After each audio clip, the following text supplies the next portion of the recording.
C'est vraiment ce que j'ai remarqué lors de, lors de mes, lors de mes entretiens, où le début de l'entretien commence par une sorte de gêne à parler d'odeur, et la fin, et souvent on a du mal à arrêter une fois que notre interlocuteur ou notre interlocutrice aborde le sujet. Alors, pour Joël Cando, pareil, il a la même impression, puisque lui, il enquête auprès de plusieurs professionnels qui travaillent dans des milieux où on doit se servir absolument de son odorat. Alors, il y a ceux qui sont dans une perspective utilitariste.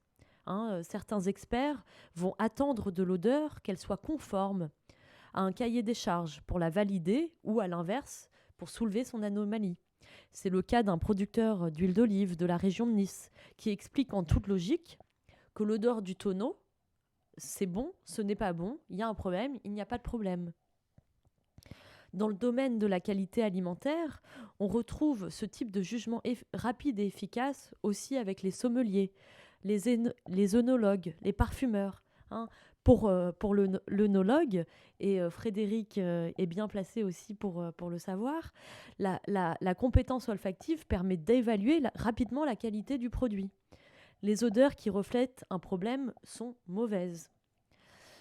Alors, dans d'autres cas, je ne vais pas vous déployer tous les cas parce que Joël Cando a travaillé avec énormément de professionnels et aussi dans des environnements olfactifs très sévères.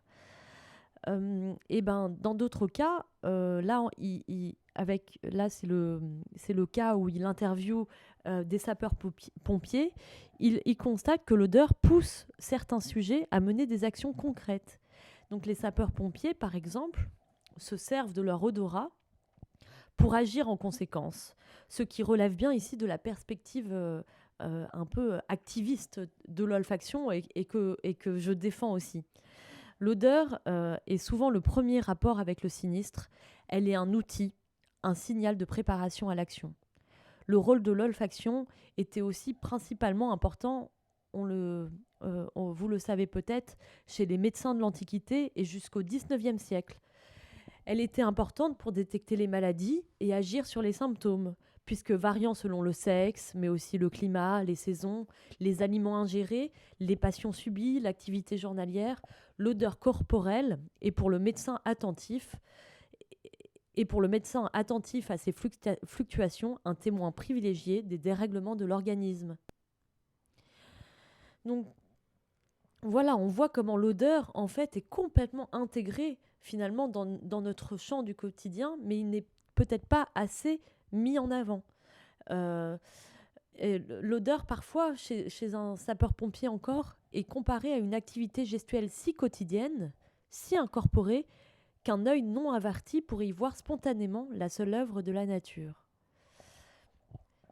En effet, pour parler de cette acquisition du savoir-faire de l'odeur, qui reste un savoir sans apprentissage, le sapeur-pompier dont je vous parle fait une analogie entre l'odeur et le geste. Et ça, c'est très fort parce que on synthétise comme ça, on peut enfin là parler presque d'habitus olfactif, au sens bourdieusien du terme, reprendre l'habitus de Bourdieu et et l'amalgamer en fait avec la perception des odeurs. Alors, ce sapeur-pompier l'a bien compris quand il nous dit « c'est l'habitude, à force, ça se transmet, c'est comme un geste, l'apprentissage d'un geste.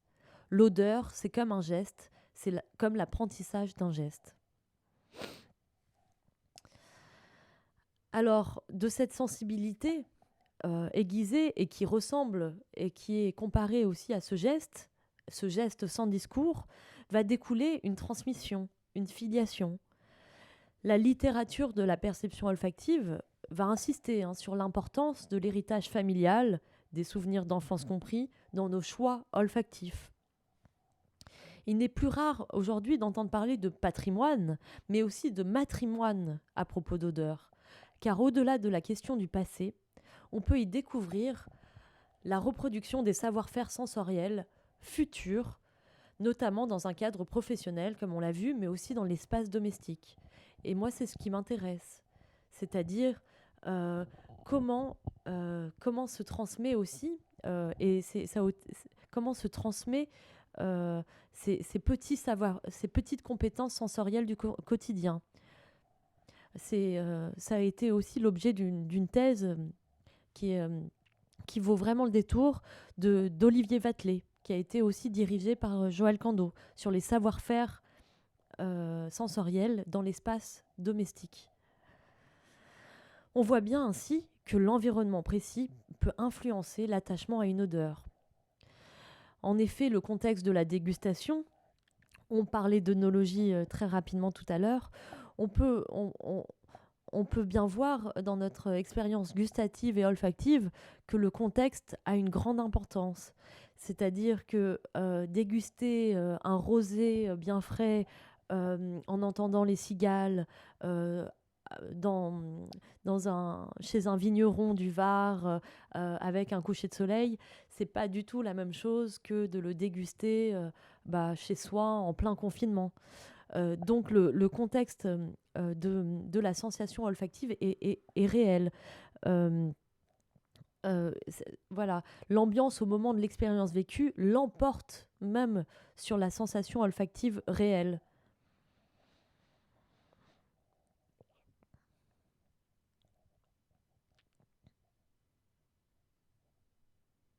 Alors, lorsqu'on acquiert une compétence dans un domaine d'expertise, le savoir-faire s'obtient réellement lorsqu'on est capable d'identifier, d'accomplir la tâche en faisant confiance à ce sens comme ressource fondamentale. Et c'est ce que nous dit Joël Cando à propos de certains cuisiniers. Grâce à un odorat exercé, Joël Cando nous apprend qu'un cuisinier peut non seulement connaître l'origine d'un animal, hein, mais aussi son âge, sa nature, l'état d'avancement de sa cuisson. Et il peut aussi déterminer la qualité des herbes aromatiques, mais aussi des fruits et de la plupart des légumes et parfois de leur ancienneté.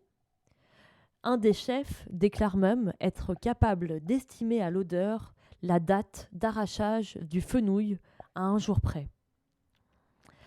Alors voilà pour les savoir-faire et les compétences dans le domaine des experts de l'odorat.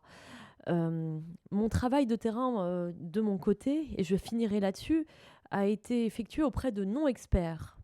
Mais malgré tout, je remarque à quel point, même quand on interviewe même quand on enquête auprès, on observe une population non experte avec le domaine de l'odorat, on, on remarque à quel point il y a des apprentissages implicites très forts qui déterminent vraiment sa manière d'être au monde. Dans toutes les cultures que j'ai étudiées, que ce soit à Beijing, à Mumbai ou à Rio de Janeiro, ce n'est jamais vraiment la composition odorante qui compte, ou ce n'est pas la matière première, ce que l'on sent réellement. Cela a finalement moins d'impact pour déterminer les goûts olfactifs que le rapport vraiment actif avec l'odeur, sa pratique et aussi sa spatialisation, son contexte, mais aussi sa spatialisation. C'est-à-dire que j'ai remarqué que les gestes autour de l'odeur, les pratiques, la relation de distance, mais aussi de proximité, l'utilisation d'un objet odorant et aussi l'importance de délimiter son territoire était absolument fondatrice pour apprécier ou déprécier une odeur. Donc finalement, cette éducation olfactive existe bien, sauf qu'elle se construit par le biais d'un apprentissage expérientiel, actif et non verbal. Alors, c'est sûr que ces actes perceptifs fondent encore trop des marquages de différence, comme on a vu avec les attributs donc olfactifs qui conduisent à avoir des comportements de rejet et à construire des stéréotypes. Mais ils me font dire aussi que l'affirmation de l'identité et du territoire montre qu'on a une certaine attache.